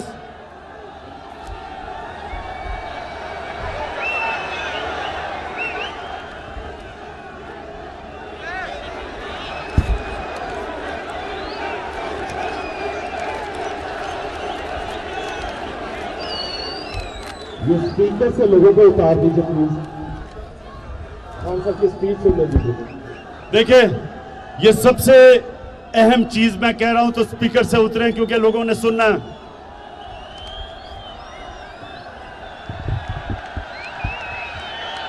अच्छा, आवाज आ रही है?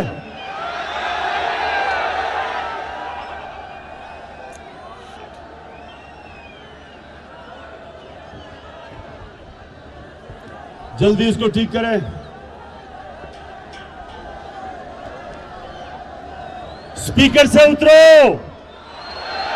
उन्हें आवाज नहीं आ रही।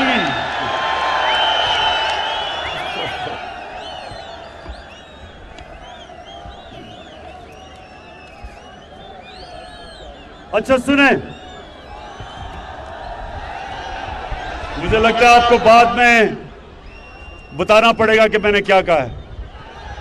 अच्छा जी, आज अच्छा, अब स्पीकर से दूर है ना, ये बड़ी अहम तकरीब मैंने करनी है। आज उसी भुट्टो के दामाद आसिफ जरदारी सबसे बड़ी बीमारी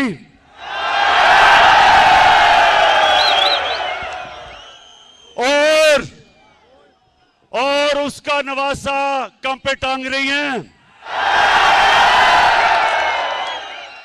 दोनों कुर्सी की लालच में अपने नाना की कुर्बानी को बुलाकर इसके कातलों के साथ बैठे हुए हैं और उनकी वकालत कर रहे हैं। यानी शर्म नहीं आती कि सियासत तो करनी है नाना के ऊपर और जिन लोगों ने उसको फांसी दिलवाई थी, अपनी कुर्सी की खातिर उनके साथ घुसे हुए हैं दोनों अंदर। शर्म करो, शर्म करो।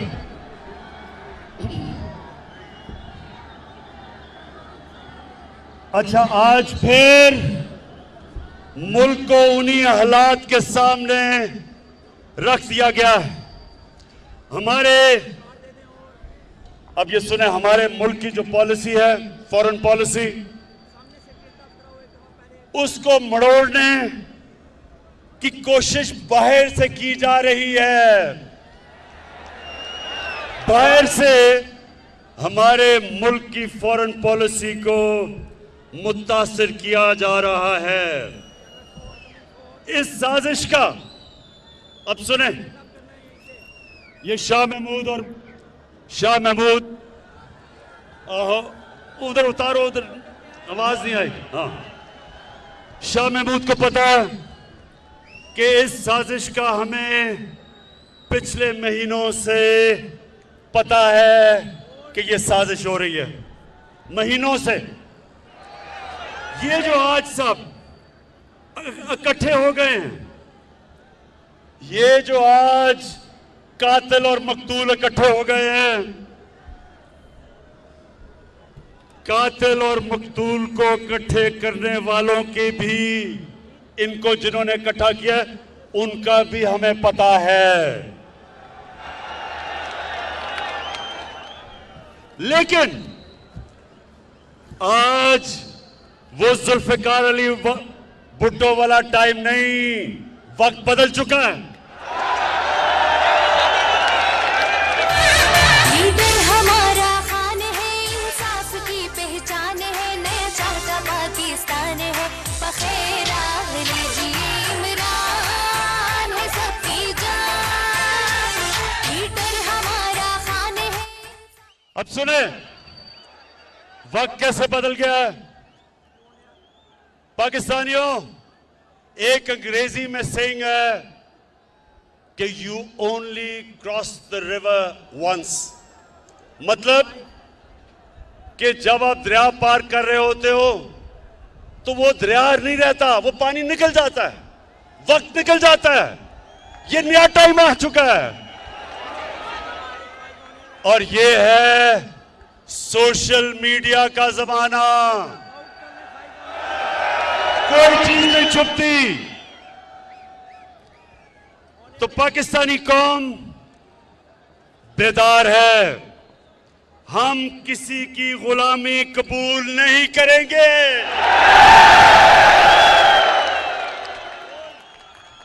हम सबसे दोस्ती करेंगे, गुलामी नहीं करेंगे।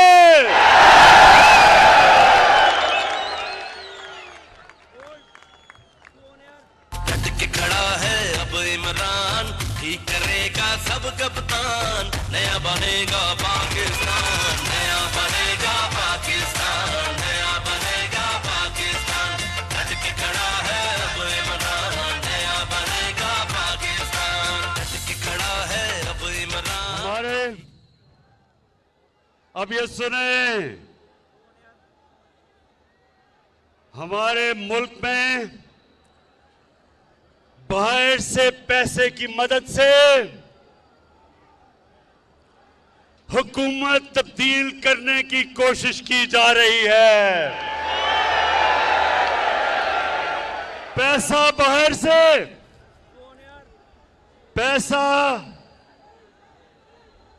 पैसा बाहर से है, लोग हमारे इस्तेमाल हो रहे हैं,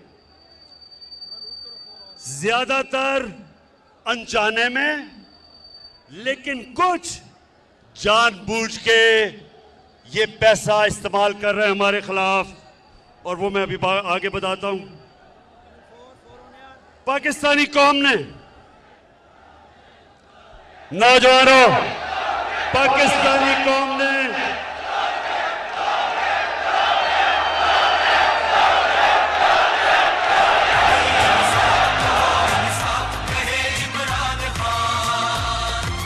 चली है अब तहरीक के हो घाटी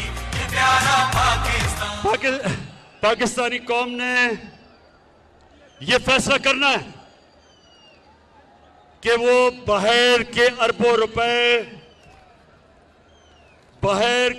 रुपए लेके हुकूमत के खिलाफ साजिश करने वाले गुलामों को कामयाब होने देंगे। मैं यही इसलिए आपको आज बुलाया था मेरे पाकिस्तानियों, मैंने आपको बुलाया इसलिए था, जो एक डेमोक्रेट होता है वो अवाम के पास जाता है, वो किसी के पास झुकता नहीं, हाथ नहीं फैलाता, अपनी अवाम के पास जाता है।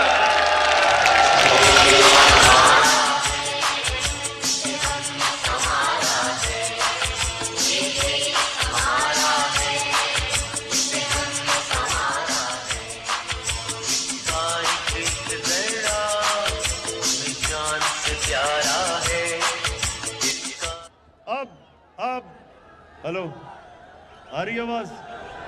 फिर कुछ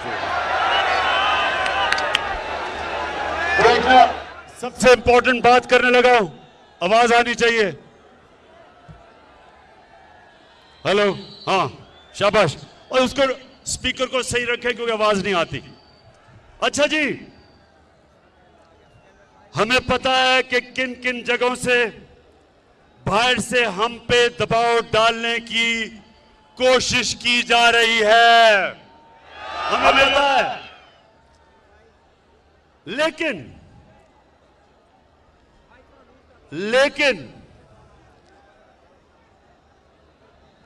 हमारे मुल्क की मफाद में लिखकर हम कह रहे हैं कि हमारे मुल्क की मफाद में, लेकिन लिख के हमें धमकी दी गई है।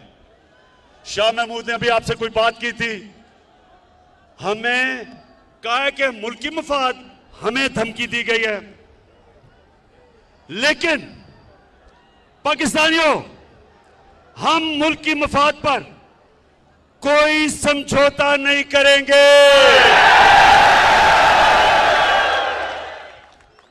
मैं आज कौम के सामने पाकिस्तान की आजादी का मुकदमा रख रहा हूं, आपके सामने।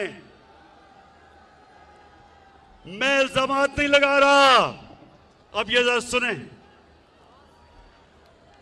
मैं इल्जामात नहीं लगा रहा। मेरे पास जो ये खत है, ये सबूत है, ये मेरे पास जो खत है ये सबूत है। और मैं आज ये सबके सामने कहना चाहता हूं कि कोई भी शक कर रहा है ना इस मेरे खत के ऊपर, कोई भी शक कर रहा है, मैं उनको दावत दूंगा, ऑफ द रिकॉर्ड बात करेंगे। लेकिन मैं आपको खुद देख सकेंगे कि ये मैं किस किस्म की बात कर रहा हूं। अपनी कौम और मीडिया को ये सोचने, हम सबको, हमने ये सोचना है कि हम कब तक ऐसे रहना चाहते हैं। मैं अपनी कौम को भी कह रहा हूं, अपने मीडिया को भी कह रहा हूं कि हम कितनी देर इस तरह गुजारा करेंगे। धमकियां मिल रही हैं,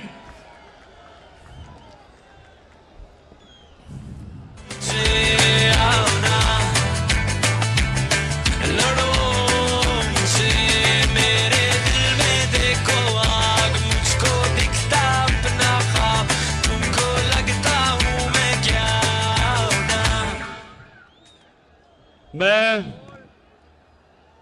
फिर से कह रहा हूं, आज सबके सामने आज दिल खोल के बात कर रहा हूं। बैरूनी साजिश की ऐसी बहुत सी बातें हैं जो मुनासिब वक्त पर और बहुत जल्द सामने लाई जाएंगी।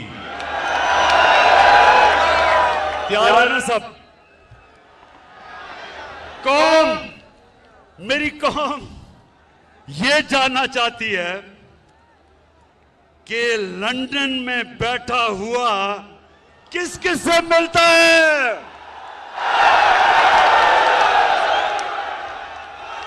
फिर से ये जो गोल मोल गोंगलू किस किस से मिलता है, लंदन में बैठा हुआ। और पाकिस्तान में बैठे हुए किरदार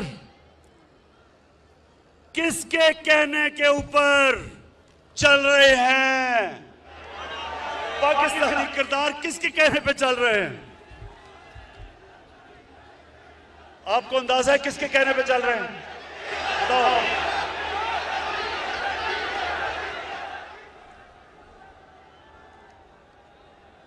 हमारे पास जो सबूत है, हर चीज को मैं जाहिर कर रहा हूं। जो हमारे पास सबूत है, मैं ये इसलिए आपके सामने बातें कर रहा हूं। इससे ज्यादा मैं तफसील में इसलिए बात नहीं कर रहा क्योंकि मेरी सबसे बड़ी कोशिश होती है कि मेरे मुल्क के मफादात की हिफाजत की जाए। मैं कोई ऐसी बात ना कर दूं कि मेरे मुल्क को नुकसान पहुंचे।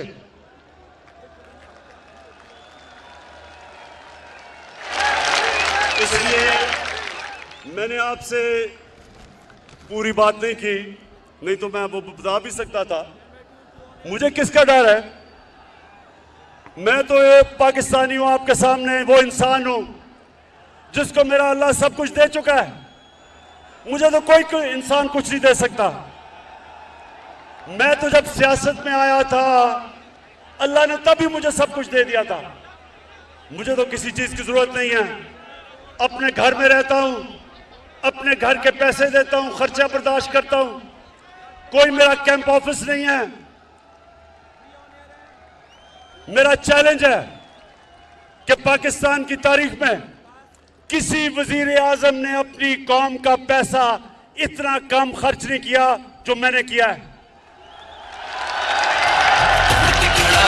अब इमरान ठीक करेगा सब कप्तान, नया बनेगा पाकिस्तान, नया बनेगा पाकिस्तान, नया बनेगा पाकिस्तान। डट के खड़ा है अब इमरान, नया बनेगा। मेरे पाकिस्तानियों एक चीज याद रखना, आप एक अजीम कौम है। अगर हम उस अजमत पे नहीं पहुंच सके, बहुत बड़ी वजह उसकी ये चोर हुक्मरान जिन्होंने 30 साल से इस मुल्क को लूटा है। 90 की दिहाई की मैं बात कर रहा हूं। मैं 70 की दिहाई में और 80 की दिहाई में हिंदुस्तान जब क्रिकेट खेलता था और क्रिकेट खेल के जब पाकिस्तान आता था तो लगता था एक गरीब मुल्क से एक खुशहाल और अमीर मुल्क में आ गया हूं। 90 की दहाई में जब ये 2 करप्ट खानदान इस मुल्क के ऊपर हावी हुए हैं, हर चीज में हम पीछे रह गए। सारे बर्रे-सगीर में हिंदुस्तान आगे निकल गया। 90 तक हम हिंदुस्तान से आगे थे, ह्यूमन डेवलपमेंट में आगे थे। यहां खुशहाली ज्यादा थी, गुर्बत कम थी। बांग्लादेश से हम इतना आगे थे कि कोई तस्वर भी नहीं कर सकता था कि बांग्लादेश भी एक दिन हमारे से आगे निकल जाएगा। इन 2 चोरों ने जब से मुल्क का खून चूस के मुल्क का पैसा बाहर ले जाना शुरू किया, हम पीछे रह गए। और मैं 25 साल से इनका मुकाबला कर रहा हूं। 14 साल अकेला इनका मुकाबला किया है। लोग तो बाद में मेरे पास आए हैं और मैं कभी भी कोई भी जाती मुफादात के लिए इतनी देर जंग नहीं लड़ता। और उस आदमी को जिसको अल्लाह सब कुछ दे चुका था, जितनी देर मैं वजीर आजम बनाऊं, इससे कम अरसे में जब नवाज शरीफ वजीर आजम बना था 18 फैक्ट्रियां बना चुका था। सरकारी बैंकों से पैसा लिया, फैक्ट्रियां बताई। सरकारी बैंक से कर्जे माफ करवाए। इसको बिजनेस नहीं कहते, इसको डाका कहते मुल्क के ऊपर। वही जरदारी, उसके पास क्या था, आज शुगर मिल्स, अरबों अरबोपति है, मुल्क मकरूज करके अरबोपति। तो मेरा इनसे कोई जाती लड़ाई नहीं है। मैं वो पाकिस्तानी हूं, जब मैं 18 साल की उम्र में क्रिकेट खेलनी शुरू की पाकिस्तान के लिए, तो हम वो कमजोर टीम समझे जाते थे, हमारा कोई हैसियत नहीं था दुनिया में। और मुझे ये फख्र है कि मैं वो कप्तान बना जिसने पाकिस्तान को हर दुनिया के मुल्क में जिताया और वर्ल्ड कप जिताया। और मुझे फख्र था कि हमने अपनी मुल्क को ऊपर लाके देखा। जो हमारे पाकिस्तानी थे उनको फख्र होता था टीम के ऊपर। हिंदुस्तान के साथ, पाकिस्तानियों ये सुनो जरा, नौजवानों ये सुनो, 24 मैच में मैं वनडे क्रिकेट में मैं कैप्टन था हिंदुस्तान के साथ। 24 मैच, 19 जीता था। और वाहिद कैप्टन हूं जो हिंदुस्तान में जाके उनके एम्पायरों के बावजूद वहां से जीत के आया। कहने की ये बात है कि मुझे फख्र होता था कि मैं मुल्क का सर ऊपर करता हूं, मैं अपने मुल्क को लीड करता था। जब हमारी टीम जीतती थी सारे मुल्क में लोगों को फख्र होता था। तो मुझे इसलिए तकलीफ थी कि इस तरह के लोग मुल्क के ऊपर आए, मुल्क को लूटा। और जो जनरल मुशर्रफ ने सबसे ज्यादा जुल्म किया इस कौम पे, मार्शल लॉ से ज्यादा जुल्म किया कि इन 2 डाकुओं को एनआरओ दे दिया, इनके सारी चोरी माफ कर दी, अपने इक्तदार के लिए घुटने टेक दिए इनके सामने। और इन्होंने आके 10 साल में दोनों हाथों से मुल्क को लूटा। 10 साल ये लूटते रहे। और जब मेरी हुकूमत आई, पहले दिन से इन्होंने मेरे पर,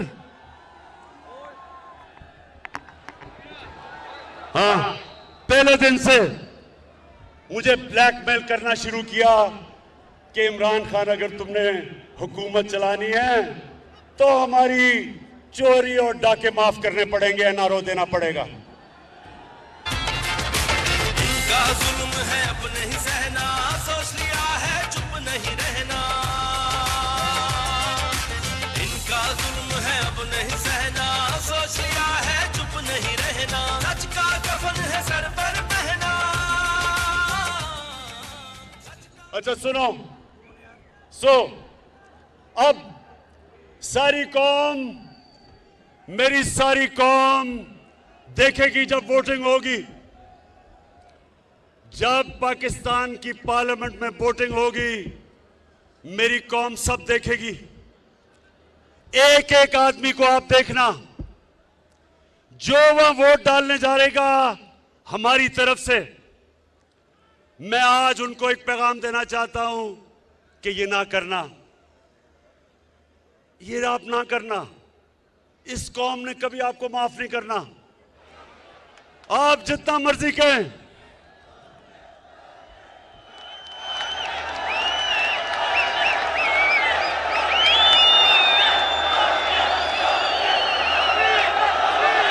आप जितना मर्जी कहेंगे कि जी वो देखे ना, हमारे से हुकूमत ने अच्छा नहीं किया, देखें जी उन्होंने मेरे काम नहीं किए, देखें जी वो महंगाई नहीं रोकी गई। आपके पास जो रास्ता था वो एक ही है, जमहूरियत में एक रास्ता है, रिजाइन करो। अगर आपको हुकूमत नहीं पसंद आ रही तो रिजाइन करो। लेकिन 25 करोड़ रुपए सामने रख के और कहना कि जी तब आपका ज़मीर जाग जाए, वो कौम नहीं मानने लगी। कौम आपको माफ नहीं करेगी, ये कौम आपको माफ नहीं करेगी। सोशल मीडिया का जमाना है, हमेशा जब वो ज़मीर फरोश को प्रेस करेंगे तो आपकी शक्लें आ जाएंगी सामने। और आज मैं अपने नून लीग और पीपल्स पार्टी के एमएनएस को भी आज पैगाम देना चाहता हूं। मुझे ये बताएं कि आपने तो सारा वक्त कहा था कि नून लीग वालों कि जरदारी का पेट फाड़ के चोरी का पैसा निकालना था आपने। तो जब से वो इकट्ठे हुए हैं, चेरी ब्लॉसम और जरदारी, जब से ये इकट्ठे हुए हैं तो इनको भूल गया है, इनको भूल गया है कि जरदारी चोर था। इसका मतलब कि वो सिर्फ चोर बुरा तब तक है जब तक आपके साथ नहीं है। इसका मतलब चोरी बुरी नहीं है, इसका मतलब चोरी बुरी चीज नहीं है।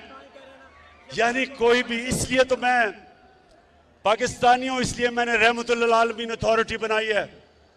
मैं अपने बच्चों को बताना चाहता हूं कि नबी की सीरत क्या है, नबी का पैगाम क्या था, दुनिया का सबसे अजीम इंसान बना, दुनिया का सबसे अजीम लीडर वो बने, उनका रास्ता क्या था। इसलिए हमने रहमतुल्लिल आलमीन अथॉरिटी बनाई है कि पाकिस्तान के बच्चे बच्चे को पता चल जाए, अच्छे बुरे की तमीज उसमें आ जाए, वो हक के ऊपर खड़ा हो, वो बदी के खिलाफ खड़ा हो, वो ये ना कहे कि चोरी सिर्फ बुरी तब है जब मेरी ऑपोजिशन चोरी करती है, वो मेरे साथ मिल जाए तो चोरी ठीक है। और पीपल्स पार्टी वाले आप बताओ, 20 साल आप अपने लोगों को बताया कि नवाज शरीफ और शहबाज शरीफ से बड़े डाकू कोई नहीं, तो आप इकट्ठे हो गए हो। और बिलावल, जो तुम पॉलिटिक्स कर रहे हो नाना के ऊपर, ये तो नाना के कातिल हैं जिनके साथ बैठ गए हो।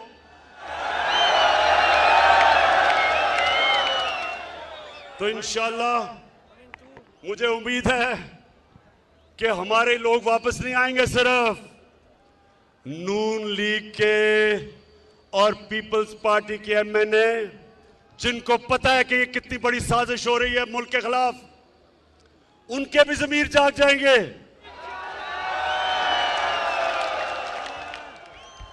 अल्लाह कहता है कुरान में, मैं जब चाहूं किसी को सीधे रास्ते पे लगा सकता हूं, कोई भी सीधे रास्ते पे लग सकता है।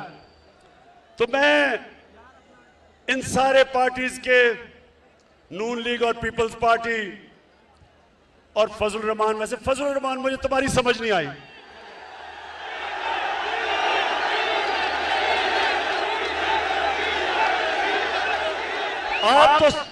आपकी तो पॉलिटिक्स ही दीन के ऊपर है, आपकी पॉलिटिक्स दीन के ऊपर है। और कौन, अल्लाह वो किसको सादत बख्शता है कि यूनाइटेड नेशंस में जाके अपने नबी सल्लल्लाहु अलैहि वसल्लम के साथ खड़ा हो और उसकी शान में जो गुस्ताखी होती है, किसको अल्लाह वो इतना बड़ा इनाम बख्शता है कि वो जाके यूनाइटेड नेशंस में इस्लामोफोबिया के खिलाफ रेजोल्यूशन पास करवाता है और 15 मार्च को इस्लामोफोबिया का दिन बनाया जाता है। फजलुर रहमान, आपको तो अल्लाह ने नहीं ये इज्जत बख्शी, और उसकी वजह है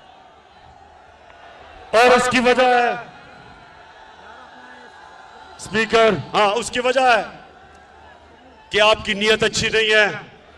आप इस्लाम को इस्तेमाल करते हैं जाती मफादात के लिए, इसलिए अल्लाह वो आपको इज्जत नहीं देता। अल्लाह नीयतों के राज जानता है, अल्लाह जानता है दिलों के राज। फजलुर रहमान, जितने मर्जी इस्लाम की बात करो, अल्लाह ने आपको आज तक कभी वो एजाज नहीं दिया कि आपने दुनिया में कुछ भी इस्लाम के लिए किया। मेरी तरह के आदमी को, गुनाहगार आदमी को अल्लाह ने वो एजाज दिया है। मैं अल्लाह तेरा लाख लाख लाख शुक्र अदा करता हूं। अच्छा पाकिस्तानियों, मैं अब अपनी तकरीर खत्म कर रहा हूं। मुझे पता है आप जाना नहीं चाहते, मुझे पता है, लेकिन मैं तकरीर सिर्फ एक चीज पे खत्म करता हूं। आपने सबने मेरे से एक वादा करना है, एक वादा करना है। कि आप मेरी कौम कभी आप कभी इजाजत नहीं देंगे किसी पाकिस्तानी हुक्मरान को कि मेरी कौम को किसी के सामने झुकने दो। आप बताएं, कभी इजाजत न देना, कभी आपने इजाजत नहीं देनी किसी हुक्मरान को वो किया जो उन्होंने हमारे पाकिस्तान में अमेरिका की जंग लड़के किया, उसमें शिरकत करके 80,000 पाकिस्तानियों की कुर्बानी दिलवाई, हमारे कबायली इलाके को बर्बाद करवा दिया। कबायली इलाके के लोगों के जो मुश्किलात का सामना करना पड़ा, ज़कात लेने वाले देने वाले ज़कात लेने वाले बन गए, 35 लाख लोगों को नकल मकानी करवाई। कभी मेरी कौम किसी हुक्मरान को आपने इजाजत नहीं देनी कि हमारे मुल्क के मफादात के खिलाफ, हमारे लोगों के हकूक के खिलाफ कोई भी हुक्मरान जाए। पाकिस्तान जिंदाबाद, पाकिस्तान पाइंदाबाद।